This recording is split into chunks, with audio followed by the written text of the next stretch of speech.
The IDPros podcasts on the Sports Gambling Podcast Network are brought to you by Circa Sports. Circa Sports is back with their Circa Survivor and Circa Millions contests. $14 million are up for grabs. Get all the details at circasports.com. That's CIRCA sports.com.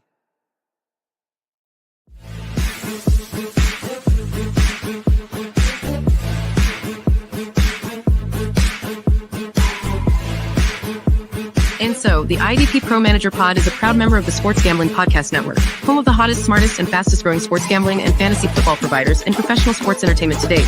And now, without any further delay, here are your veteran senior IDP pros, Kraig and Gary, sacking today's hottest NFL IDP. Damn it, sorry about that.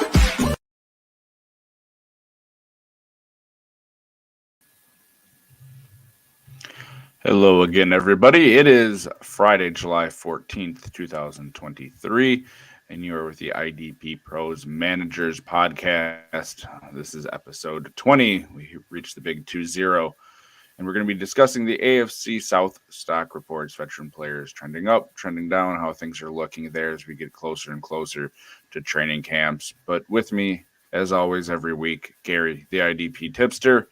Gary, how you doing today? I'm doing great, man. I'm in my little bat cave. Got a little extra dark today, but hey, I got the intro right. I think I did last week too. There's 2 in a row, bro. Hey, it's a trend. We got it going in the right direction, so we'll see. There's always a little bit of news to cover here. Some of this is IDP relevant more so than others, but we'll get into that quick before we get into the divisional reviews here. So the Jets, much to their chagrin, are going to be featured on Hard Knocks. They're not very happy about that, but they were the teams that were on the short list and they got chosen. So that will be interesting to watch, not only for the craziness of Aaron Rodgers on the offensive side, but as we've talked about in a few different shows, they got a nice set of personalities and different people on that defensive front. You know, the Williams brothers, CJ Mosley, things like that, how they're dealing with replacing Chuck Clark. So that will be interesting to pay attention to.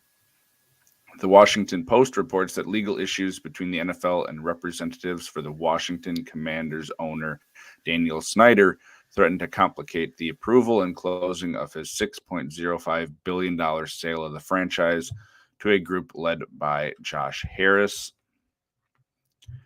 First-round pick of the Philadelphia Eagles, defensive tackle Jalen Carter, is being sued civilly by former Georgia football staffer that survived the crash of the accident that he was involved in earlier this year. Again, that's a civil suit because the criminal charges have already been dealt with. And then finally, we talked about this a bit ago, and one of the Williams brothers had just mentioned defensive tackle Quinnen Williams and the New York Jets have agreed on a 4-year, $96 million contract, which is a huge contract for a defensive tackle. I believe it might be the largest from what I had read. Don't quote me on that, but it was either way, it's enormous and a ton of money for a big guy in the middle there that had a really good season last year. So he'll be sticking around with his brother Quincy and that New York Jets team. Nah, they just happened to pay his brother first, gave him the token. I mean, Quincy was actually like one of the higher paid so-called free agents this year at linebacker. I can't remember if it was one of the best pays for 3 years or so. The overall contract was really up there. Can't remember. But either way, so that's impressive. And we were talking about it on the Players Pod back. Or actually, maybe at the beginning, what are we on? Episode 19, 20. So it'd probably been within the first week or few weeks of our episodes that we might have talked about that he'd get paid. It was just a matter of time. Yeah, when Quincy signed, it was 3 years, $18 million, so really similar, just initial money to what Alex Anzalone got. We assumed that was a precursor to things with Quinnen, the bigger star of the two, re-signing there. Thanks for clearing that up. Yeah, we knew the big man up front paying the real bills is he getting his. Or they wouldn't have. I don't think they would even have went and paid his brother like that. Maybe gave him a 1 year or something. I don't think there was any doubt. Well, we are going to dive into the Indianapolis Colts, their first team, alphabetically by team name, for the AFC South. And looking at standard leagues here, Gary, who do you got as your guy trending up? Well, I think it's the same popular guy that's kind of going around, and especially when you are looking at in standard leagues, somebody that would be up, and that would be Kwity Paye is possibly a DL or a DE play, edge rusher play. But same call was kind of last year. So he did show well. I believe he got hurt early, if I remember correctly. He did come back, did show well, didn't play, I don't think, a huge amount of snaps. Don't quote me on that part, but he's definitely on everybody else's radar as a standard stock up, so we had to put somebody there. Would you agree, or do you see another like stock up that I'm overlooking? No, definitely I agree with Kwity Paye as a main guy. He was a guy that last year, if he was healthy and playing, he was playing fantastic for you. It was just a matter of health. Like you mentioned, he played in 12 games. One of those he had gotten hurt and, didn't play much at all. It didn't register anything except a quarterback hit. And there was another one where he got hurt. He barely played in that one too. He played 18 snaps in that one. There were 5 games he was inactive for. But, you look at his numbers here in 12 games, he had 6 sacks, he had 10 tackles for a loss, and 45 combined tackles. He was a big-name guy, first-round pick out of Michigan in 2021. Guys just suffered injuries, and that's been the problem. So if he's healthy and on the field, he's certainly going to be great for you because they do have a very nice defensive line there. They have DeForest Buckner and Grover Stewart in the middle. They have Deo Dengbo, one of the guys, and they sort of have a rotation at the defensive end. So especially if the offense is improved, I think that could be a really nice unit there, but they got to be healthy to stay on the field for you. Yeah, I believe we could probably throw a deep dart throw at Ogunjobi, I suppose, but I'm not really too interested in that. I'd like to just focus on the main 3, and I'm going to throw Grover Stewart in as a deeper guy at defensive tackle, but it'd be more of a maybe a deeper defensive line play, to be honest. He came over from the Titans to the Colts last year. He slid in there next to DeForest Buckner. And while Kwity Paye was kind of, struggling, and it was rotating a lot on the outside, I believe even Tyquan Lewis got hurt again. Grover Stewart really had a great season, and it showed up and across the board in a solid DL. It wasn't like top 10, top 20 or anything.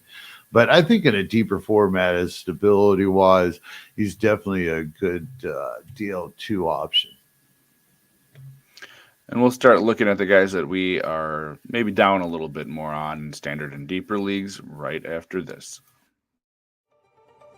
The IDPros podcasts on the Sports Gambling Podcast Network are brought to you by Circa Sports. Circa Sports is the sponsor of Circa Millions and Circa Survivor, which are both back. Over $14 million in guaranteed prizes are up for grabs. With the Circa Millions, you have 5 NFL picks against the spread every week, and with the Circa Survivor, you just pick a different money line winner each week of the season. Enter in Vegas, play from anywhere. The Sports Gambling Podcast will be out there in the last weekend of August. Come join us. Get all the details at circasports.com. That's CIRCA sports.com. What would you do with that money if you won? I, for one, would retire. And my survivor pick to start the season is going to have to be the Kansas City Chiefs, defending Super Bowl champions, taking care of business against the Detroit Lions to start the season Thursday night in Week 1. I knew it. I still screwed up because I'm sure that there's a brand new pick this week by John. So you'll have to catch that brand new one, as well as we know that he's been on a hot streak, whether or not, all through with, I think it was Edge Boost picks. You should pay attention to this pick. Catch the pod on your favorite podcast locations here in the next few days, and you're going to get another great pick from Johnny, I'm sure. All right, and we're going back to the Colts here to sort of look at the guys we're maybe a little bit lower on, and this one surprised me, Gary, when you put him on there, just because he's relative to where he had been previously, he's already pretty low for a lot of people. Shaq Leonard, linebacker for the Colts, seen some steam picking up with his name again, as we're getting closer to redraft season and stuff here, but you're still farther down on him, it appears, than you had been. Yeah, it was more of looking things over, being in quite a few recent drafts over the last actually 3 to 4 months, I guess, actually pretty steady, and like 4 or 5 at the moment with the breast cancer classics going on. And I mean, he's simply falling on his name and everything that he went through, I believe, for the last year and a half, 2 years with injuries and some of the crazy injuries. I mean, I think we went from a heel to a knee to a nose to a head injuries. I can't remember. It's been kind of a vast variety, or re-injuring the same thing with other little things coming up along the way. I can't remember what it was, but it's been really odd. Yeah, so he's just slipping. And I'm putting him in there because I have to agree he's definitely slipping down the board until he proves otherwise. He's going to have to come back into form. He now has Franklin in there. They love Franklin. What position are they going to put Leonard in? Because to tell you the truth, if I was them, he wouldn't be the run stopper or probably the main guy. He'd be more of the weak side linebacker, not sticking him all the way up in there and trying to fill some holes and, stopping them run immediately or being the first guy in, because apparently he has an injury problem now. It's just saying, just saying. So, well, I've just got to knock him down, and it's showing in his ADP. So I can't say that a lot of people might not argue with me. What about you, Kraig? I think it all depends on really where you're getting him. There's no way he should be, to me, dynasty or redraft, be drafted as a linebacker 1. He's one of those guys that you more take a chance on toward the back end of the linebacker 2s, because if you assume he's going to have some health this year with Franklin there, again, still nice defensive line, he should be productive for you. It's just how much risk are you going to put into that? Because big injury that he's had is the back injury, and those things aren't anything to mess with. And that's why I was sort of avoiding him last year. And they say, he's healed up, he should be good to go. If I'm really needy for a linebacker in redraft because I've avoided it and I want to take him as my linebacker 2, I'm fine with that, but I'd prefer to take him as my linebacker 3, hope he falls that far, as a guy that has that upside to be your LB1, but you're not really counting on him for it. Right. Yeah, man, it's something about the secondary. I think that Kenny Moore is probably a lock to get some production here. But in your opinion, between the safeties with Julian Blackman, Nick Cross, Rodney Thomas, the second or third, I believe it was, I believe he also got some play last year and did fairly well in the mixture, or at least as good as the rest of them had. I think Nick Cross was the big disappointment rookie last year that everybody was hoping when he had his chance that he was going to come true. I'm not sure how that evolved, particularly because I wasn't real interested in it. Just in the whole situation with the linebackers in front of him, I was looking at Franklin and I want to mess up his name, Okereke. Yeah, well, maybe.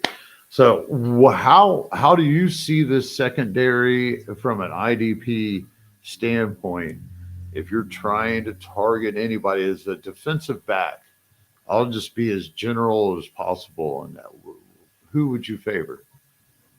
I mean, if you're looking for someone that you can plug in there and count on to get you a few tackles every week with much higher upside, it would have to be Kenny Moore, just because he's done it before. But he's mainly a slot guy, which can be good for tackles, with those shorter routes and they're not running deep downfield as much and all that.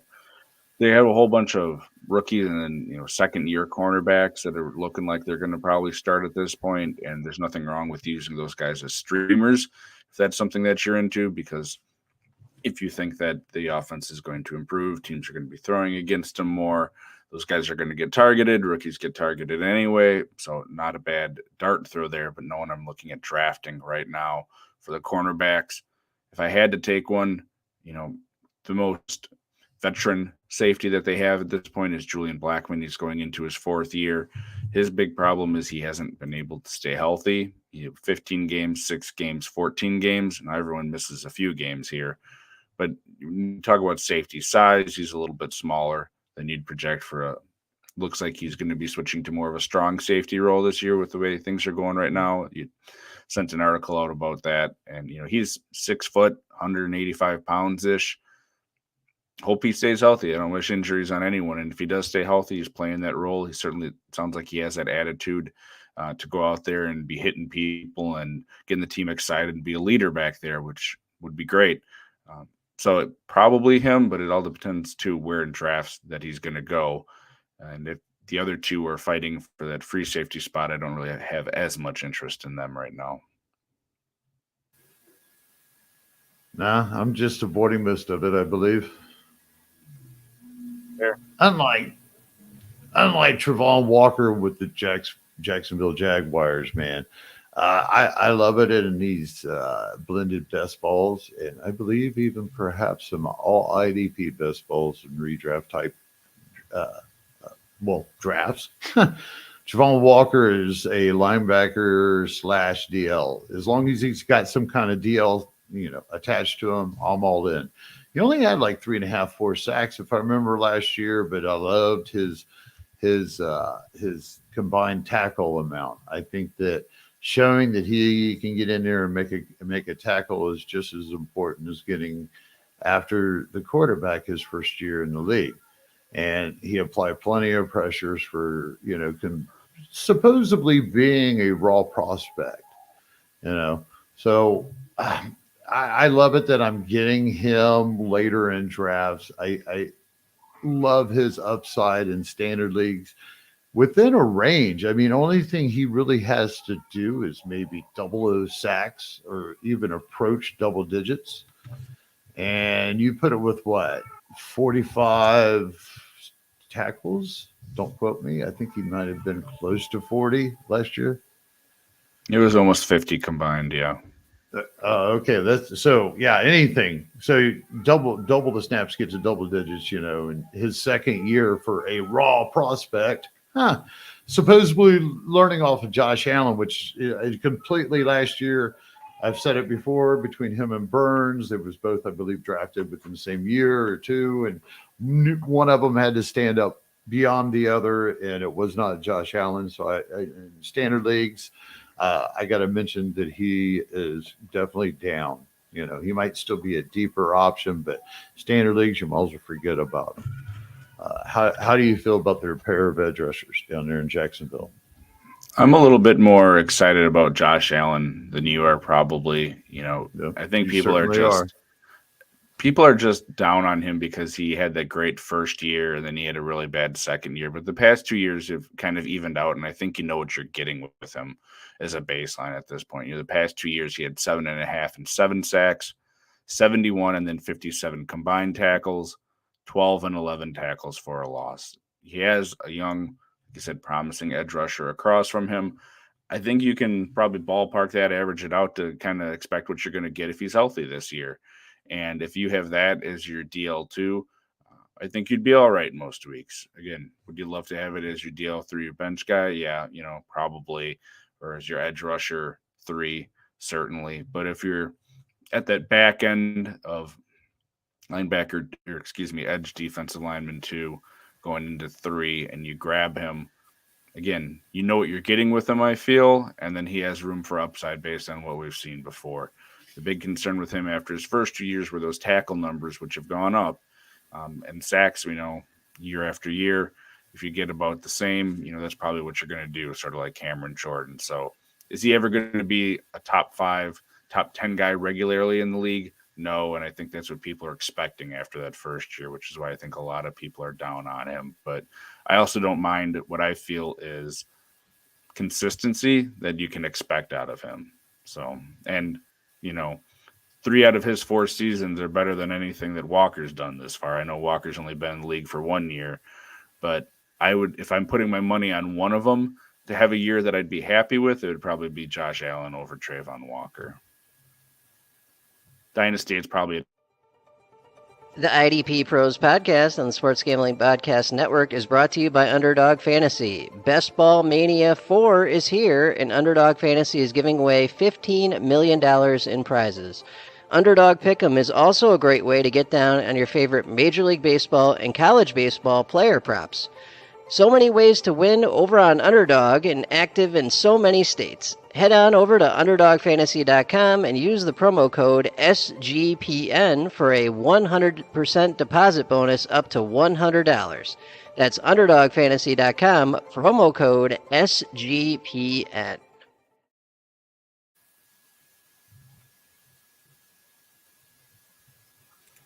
All right. Well, that's our sort of standard league players there. Deeper leagues.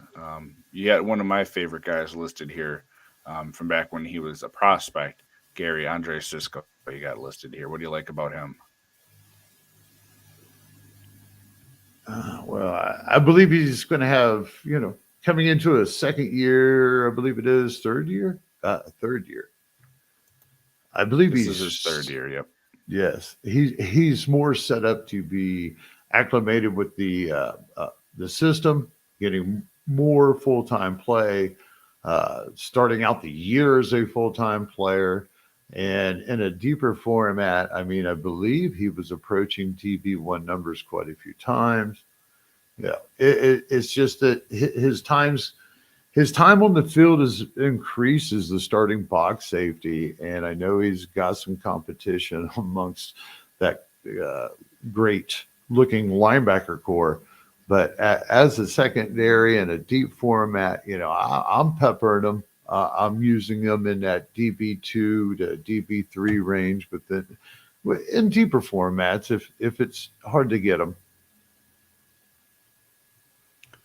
Yeah, the thing I liked about him is that in college he showed it, and then once he started getting more playing time last year in the NFL, he's a ball hawk. In college, because of the COVID stuff and everything going on there, he only played in, I think it was 24 games in college, but he had 13 interceptions and 14 pass deflections over the course of those games. And last year you started to see that too, where he had 3 interceptions and 10 pass deflections to go along with those tackles that you talked about, 73 combined in 15 games. And, they had to figure out how to use them. Takes a while for these safeties to get acclimated, but as you've talked about a lot, safeties are a dime a dozen once you get past the first few, and Cisco's a guy that I really like coming into the league, I said. I still do, so I'm perfectly fine taking on him as a shot, as my DB2 with potential DB1 upside if things go the right way this year. That offense takes another step forward, and people are throwing more on the Jaguars because we already saw some of that towards the end of last year when they got it going with the real NFL head coach. Right. I like Jenkins too, but I would probably lean more his way in a redraft or possibly a best ball first. And then Cisco is definitely dynasty, in my opinion. Would you have a preference? I mean, I prefer Andre Cisco because he's younger. And both? Certainly for dynasty. Yeah, I mean, I'd probably take him over both. Redraft and dynasty. I haven't got an argument. And I'll mention, I mean, realistically, we haven't had any type of real good and solid interior defensive lineman, defensive tackle, IDP production. So I guess I'm just throwing a footnote in there that they're still deep down in deep formats, shallow formats. If you're not looking at their edge rushers, which is Travon Walker or Josh Allen, shouldn't really have any interest unless you have somebody that's going to surprise me out of this interior defensive line, Kraig. No, I mean, for a few years with the Jets there, Foley Fatukasi had a nice couple years as a deep league guy, but, it seems like he's even mired in more of a rotation with these guys there in Jacksonville, which is great for the NFL, just not great for fantasy. So I'm not overly excited about any of them. Yeah. And Chad Muma and Devin Lloyd. So we had a shakeup during the season last year where basically Lloyd either got rested or benched or however you want to look at it for Muma, and Muma was going to get a shot to get some experience. So I think a lot of people are looking at this, that they're coming into the situation on a level playing field. if you're putting any type of stock into either one of these, maybe what you might be seeing them drafted, which I'm pretty sure that Lloyd is well above Muma in the drafts that perhaps even me and you are in with the BC Classic. But do you have, I mean, are you going with the Lloyd? Or are you going with the Muma? You have any trouble taking Lloyd?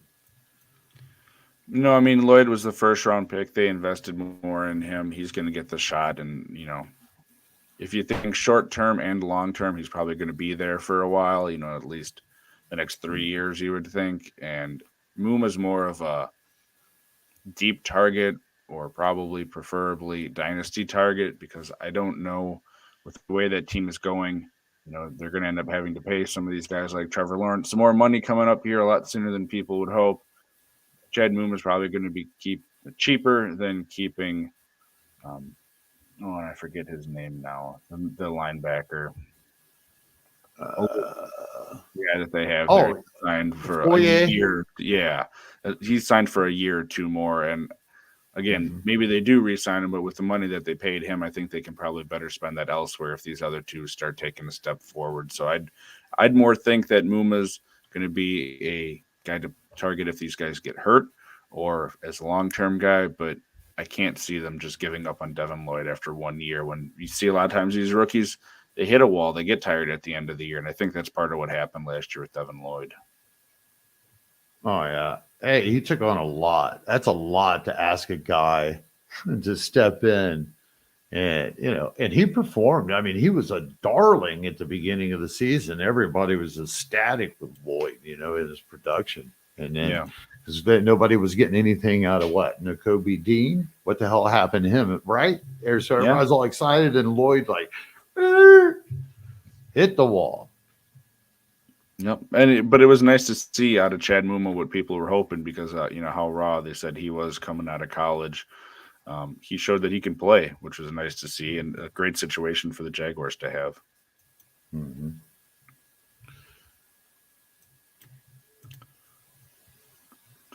All right. Hey, all you crazy IDP fans. We are hosting the IDPros Breast Cancer Awareness Giveaway, where you can win a Roquan Smith Baltimore Ravens jersey. All you have to do to enter is donate $3 or more to any nationally recognized cancer organization and post a pic of your donation with the hashtag IDPROS. That's hashtag IDPros. The drawing will be held on August 24th. Find more information on this podcast Twitter page or on any of your favorite IDP Pros accounts. Enter today and help us bring cancer to its knees.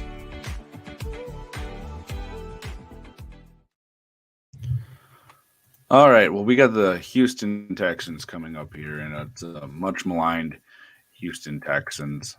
And I threw one on here, Gary, because I know you had trouble finding a standard league guy that you had interest in. And I'm not saying this guy's going to be the answer, but I wanted to get your thoughts on him.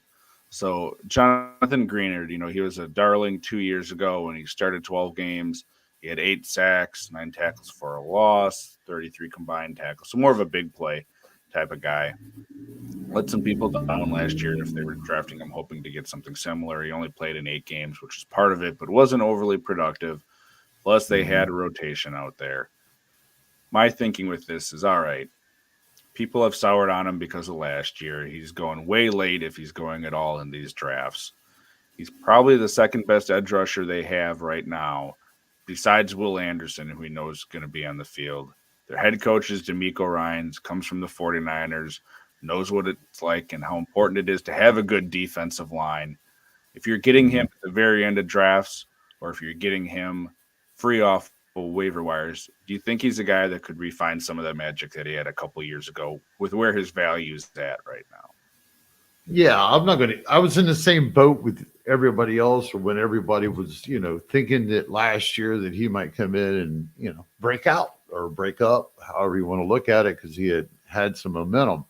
So it was pretty disappointing. I had some shares of him and I had to drop him early, especially after all of a sudden Jerry Hughes decides to show up, which I'll mention was with perfect matchups is I'm known to stream a deep defensive lineman, and I just tracked him. I was scared to death. Don't think that I went out there and jumped on him, but I was definitely advising in deeper formats when he had some matchups coming up or something. And overall, he kept it up. So wherever the hell that came from, I have no idea. I am not buying that this year if you happen to be. Jonathan Greenard still has a lot of room to grow. And being under the tutelage he'll have, I think it's a great combination to put him and Will Anderson Jr. within the same system as the big men on the inside or on the outside, like in a rotation. I think these guys could pretty well cover one side of the line if they really wanted to for the defense. I don't see either one of them as being Joey Bosa. Yeah. As more, you know what I mean? They're not. Yeah, they're just not that kind of. I would almost think that they would make a better Cameron Hayward comparison, just not as at that talent level, I suppose, where they would work better in a 3-4 interior defensive edge rusher. So, but either way, I love this combination. So, if nothing else, I have to agree and even have some standard appeal to where you want to pay attention to what happens early on and see what he's doing, but definitely in a deeper format. I'm ready to throw a dart at him again. But there are a lot of great options out there too, like Carl, like Granderson and such. So, pick and choose. Like Granderson, he's definitely up there. He's going to be a starter by all reports. We're not 100% sure what kind of snap count Greenard's going to have. So just love the guy. Just kind of use some caution there, I suppose I'm trying to get across. And you don't have to put all your eggs in one basket. Don't go get Greenard in all your leagues and ignore these other guys in the hope that you're going to strike the one good one. Mm-hmm. But your arrow down is going to, we've talked about it, hinted at it in other shows, but going to peeve some people off here. Jalen Pitre, you got the arrow pointing down for him.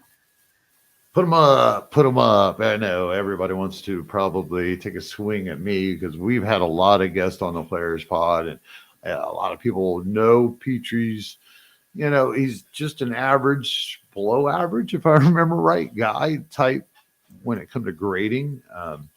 No, that wasn't Brisker. I think it was definitely Pitre, wasn't it? I had the lower PFF score.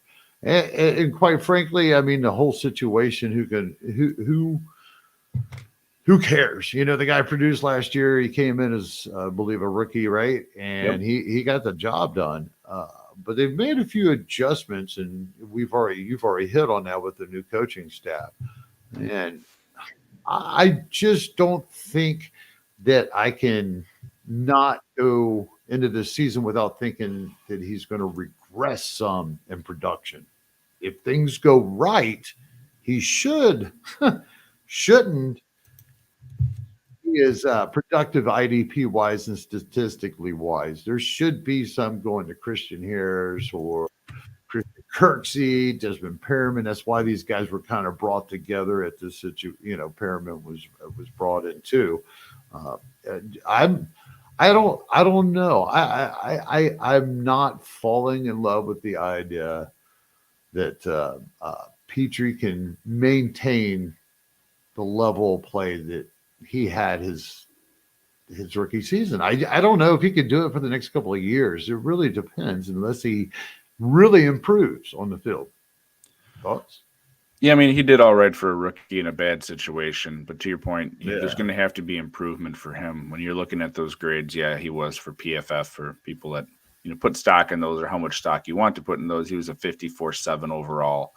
Jaquan Brisker, the other rookie that had a great year, was the 67. And really the big difference was in run defense. Brisker was 64.2. Pitre was a 38.5. I do think a lot of that has to do with, I don't remember if he was 1 or 2, because I think both Houston safeties were 1 and 2 last year. It was the missed tackles that killed them, because they were 1 and 2 with defensive tackles. Yeah.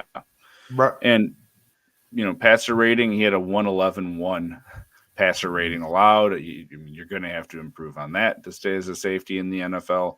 he was great for Definitely. fantasy football. There's no doubt. He was a nice surprise just in, being able to clean some of that up on the back end for Houston. He's going to need to do a lot more of that to stick around long term. So I agree. I'm hopeful that he continues to improve and show out, but just based on what he did last year, I have a hard time seeing that repeated. Speaking of Jonathan Owens and Pitre together as the starters, the only difference between the two realistically on production and, like you said, missed tackles and scenario is Jonathan Owens is now with the Packers. Yeah, and I mean, he was the guy that had been in the league for like 4 years and not shown anything, and then just has that breakout last year with Pitre. It was a big darling. Yeah, I had that call on the players pod the week before, man. Seen he was starting, got it in articles, put it out in the app, leading me into his replacement, Jummy Ward, which has been a pretty well a hit and miss guy his entire career in San Fran with injuries and IDP production when he does play. I've always alluded to the fact that it might be the system in San Fran for his career, besides his injuries, that gave him sporadic type production. But now in here with Tennessee and looking at what Owens got and that kind of vacuum that could possibly be there. Now, I did mention that I do expect the linebackers to kind of shore that up maybe this year. Even hell, let's see some of Toto Tutu. Is it? How's that pronounced? The rookie Henry To'o. Okay, thank you. Anyway, that's as far as I've seen the pronunciations anyway. So yeah, right. So maybe we see some production. What are you thinking about Jummy Ward, considering the vacuum on paper at safety that they're showing? I mean, I think he's a good bet to have some potentially better value than what he's shown in San Francisco. It's just a matter of, is he going to be healthy? The guy is a first-round talent. He's been in the league for 10 years. He's coming over from the system with D'Amico Ryans, who's the head coach. There's a lot of reasons to like him being there. We talk about injuries, in the second half of his career here sort of has been better than the first, but still, these are the games that he's played in. 8, 16, 11, 7, 9, 13, 14, 16, 12. So you have to assume, and now you're not drafting him high anywhere, but even if you're starting to get really good production at the start of the year, you better have someone on your bench that you're fine filling him in with, because he just doesn't play the whole season more than what you'd expect from your average safety. So that's my concern. But yeah, I'm not a huge fan. And it's like I'm just kind of avoiding. I like some Jonathan Greenard, and of course, I'd like some rookie in dynasty leagues if the dynasty Will Anderson in dynasty leagues if I'm not looking at him as a starter this year. But for the most part, I'm avoiding the secondary. And when it comes to these linebackers, I'm avoiding all of them. And so far, I haven't even had to really dive deep to go with Perriman or Christian Kirksey, which would be who I would prefer if I went through this. How about you? Yeah, I mean, if I'm picking one, it's going to be Denzel Perriman, because the new coaching staff came in and they're the ones who went and got him. If he's healthy, he doesn't do a whole lot else besides get you tackles, but he'll get you tackles. He's sort of like a lesser version of Josie Jewell or Alex Singleton, where, right, not to that level, but he's going to get you tackles, and he's a veteran. You see this with coaching staffs. They bring in guys that are veterans that can get the job done. Maybe towards the end of the year, they're going to want to see what they have in Christian Harris, certainly. I know this coaching staff didn't draft him, but he's a young guy out of Alabama that was drafted in the late second or third round, so there's, hope for him. If he gets a starting job, I'm certainly going to have interest in Christian Harris. But out of the veterans, it's Denzel Perriman, Christian Kirksey, and despite the talk about him, I have no interest in Corey Littleton. He hasn't been anything really since he left the Rams. No, he hasn't.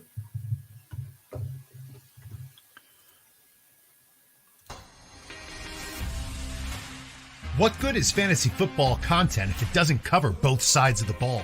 The SGPN IDP pros have you covered on defense, but we have more to offer than just IDP. Check out the 3D Dynasty podcast with Dave and Brad. That's right, the dude, the dork, and the dynasty.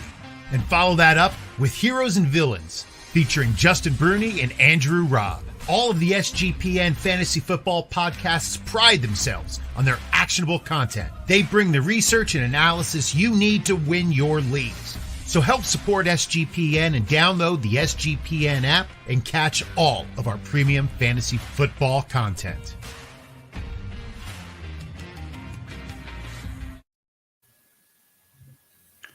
That's going to bring us to our last team, the Titans of Tennessee, and a guy that you've heard us talk about a lot, so we probably don't need to go into it in as much detail, but Azeez Al-Shaair coming over from the 49ers to the Tennessee Titans to be one of their main linebackers there in the middle. How you feeling about him this year, Gary?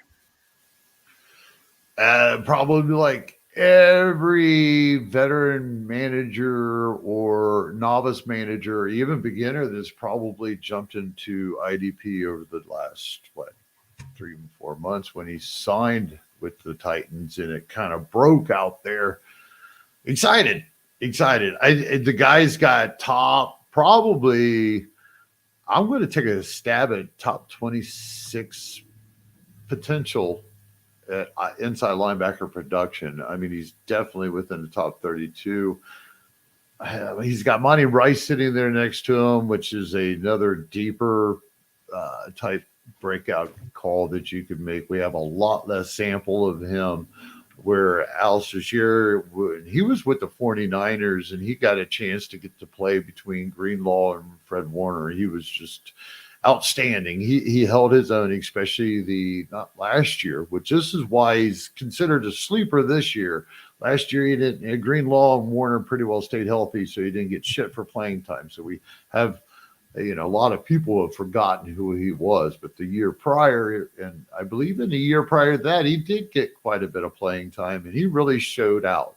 So he's got experience. He's still very young. He's only been in the league 4 years, 3-4 years, whatever that may be.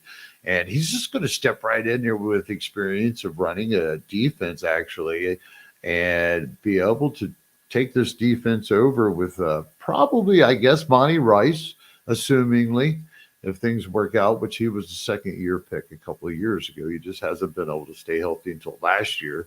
I believe he got some playing time in. So I that's how I'd have to feel about Al-Shaair. I wrote about him being a free agent. I believe it was probably like November of last year for SGPN. So I tried to put him in the footnotes and who might have been out. I can't remember. It was right after the first year for the free agency. So I've loved this guy for a couple of years. He's always performed. So I never expected this kind of shot, though.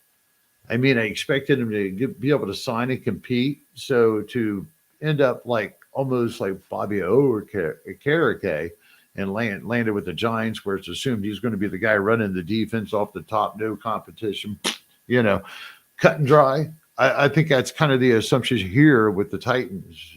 Is that how you're getting it? Yeah, I mean, they just don't have a whole lot else on the inside. And, that's from our perspective right now. We don't know these guys intimately and all that stuff. One of these guys could certainly surprise us. That happens. But you look at the other guys, Chance Campbell's a 6th-round pick last year. Luke Gifford is is a free agent from Dallas that really didn't do anything there, more of a special teams guy. Ben Neiman from Arizona is a free agent. Jack Gibbons is a free agent after 2022 that they picked up. And there isn't a whole lot they've invested in these guys outside of the money and Shazier and then the 3rd-round pick and Monty Rice. So you look to the money and you look to the draft capital when there isn't anything else to tell you, and those guys are probably going to get the shot. So, yeah, I mean, Shazier's shown the most out of this group, and he's going to a good situation where he's going to be one of the main inside linebackers, and it wouldn't shock me with the way things have gone the past few years there to see him, if he's healthy, to be the guy that ends up, near that top 12. Oh, yeah, he's going to eat. I don't even think they could sign somebody like Deion Jones or something to add it. I don't give a shit. Only person that's knocking out is Monty Rice. I love this signing. This was hot in the end. A guy that's been there a little bit longer that you're not as hot on, coming off injury, but Harold Landry III there, a guy that I think he re-signed there. I still love him. Yeah, I still love him long term. I guess I just wanted to put a note in there. He's coming off this serious injury, and he's an edge rusher trying to bend it off the edge. They don't bend too well when they're coming off. I believe it was either an ACL or knee. I don't know. So it wasn't good for an edge rusher. Just make sure that you're tampering your expectations with them, when it comes to a standard league type deal, and you're thinking you might get something out of him this year. We also need to see him recover and see how well he recovers, which, this day and age, he's probably going to. He's fairly young, I believe. The good news for him is that he got hurt right at the start of September last year. So, I mean, he's basically going to have had a full year of recovery as opposed to one of these guys like Rashawn Gary who got hurt in whatever it was like November or something to say, oh, he's going to be ready. A few months can make a big difference when you've been, having that full time to rehab and get ready. So, I agree with you. You always got to be concerned about these people that get on the field. It's great to see them be able to get on the field a year after being injured, but you're probably not going to see what you're used to them being until another year after that. I mean, history just tells us that's the general standard. He could be the outlier, but it's hard to bank on someone being an outlier. Well, shoot. Wrapping that up with going with an Amani Hooker. I always say Hooker, right? Yep. Amani he was Hooker. A guy that I think you were high on going into last year. Was it last year or the previous year? It could have been 2 years ago. Time flies. Yeah, and I'm not shooting myself in the foot again. He's definitely down. The guy's been in the league. He's had his shot. Last year might have even been his third season. He's down, and I got to go with, other than Beard, there's nobody back there that I'm too interested in, unless you want to sneak something in about a cornerback or something I didn't see before we go and discuss what to do with the interior defensive lineman. No, I mean, Bayard's the guy there, and one of your best ball leagues here. I just took him. It was around defensive back, I think like 20. He's still way down in the rankings on Sleeper. If you go look, you got to search for him. But he's productive year in and year out. And I don't know if it's just not a sexy name or the fact that he's in Tennessee or what it is. But he should be drafted a lot higher than he is. And he's one of those guys that I'll reach for a little bit ADP-wise to make sure I get him on my team in one of these best balls. Right. And I'll tell you what, when I was doing I think it was interceptions. Yeah, doing the interceptions, Kevin Beard had a good odds and spread on him. You might want to look at that because the guy's averaged over his career, the last 3 or 4 years or something. He's averaged like 3.5. And I believe that was like what the odds were or something. But anyways, go double check that Progressive Moment. That was, I think, month and a half, 2 months ago. So those odds, but definitely check that out because his average was fairly decent for those interceptions.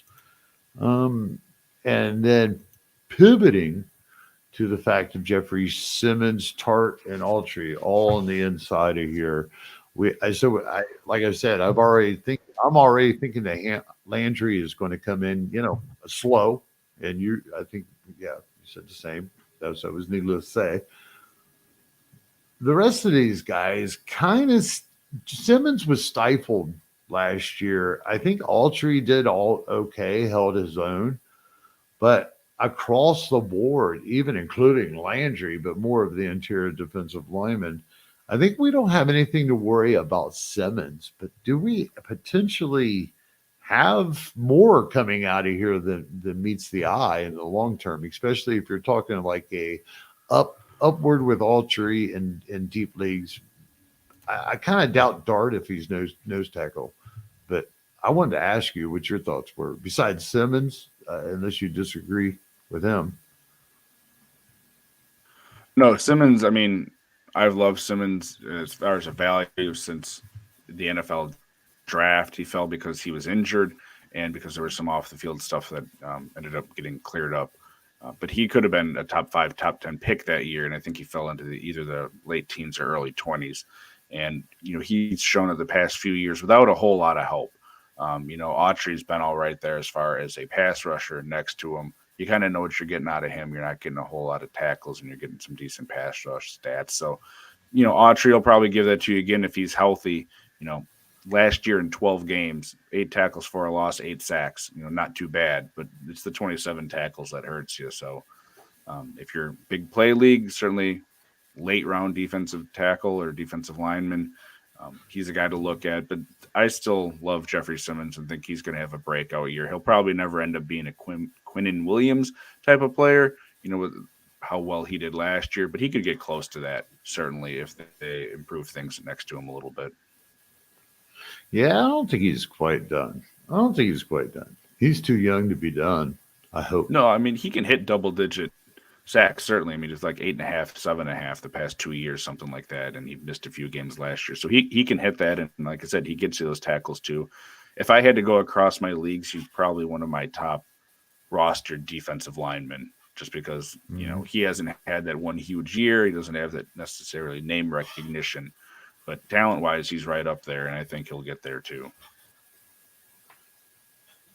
Well, I'll tell you what, I'll let you carry us out after I thank everybody for joining us, and make sure you check us all out on Twitter and such. And hey, we're actually live streaming on SGP and Fantasy Football Facebook. We've been doing it for a couple of weeks now. So everybody check that out. And I'm excited to say that we're going to have, I'm going to hack this up. So I hope that you might be able to correct me so I can at least edit this into the pod later.